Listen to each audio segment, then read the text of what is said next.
Il n'est presque rien de plus rare que le pardon. Qui d'entre nous s'acquitte comme il le faut de ce devoir? On se garde bien de dire qu'on veut se venger, mais souvent on ne laisse pas de le faire, tout en protestant qu'on ne veut point de mal à son ennemi. Mais comme si tout était permis après cette précaution, on dit de lui tout ce qu'on sait, souvent même ce qu'on ne sait pas. On exagère l'injustice et la violence de son procédé. On prend plaisir à faire remarquer ses défauts, on réveille le souvenir de ses actions passées.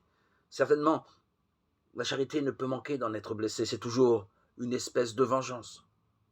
Ceux qui sont les plus éloignés de se venger eux-mêmes sont quelquefois bien aises d'être vengés.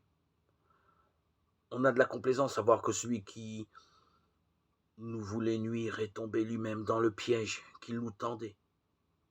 On apprend avec plaisir que son procédé est condamné des honnêtes gens.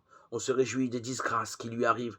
Je ne dis pas seulement que ce n'est pas là aimer comme Jésus le Christ nous l'ordonne.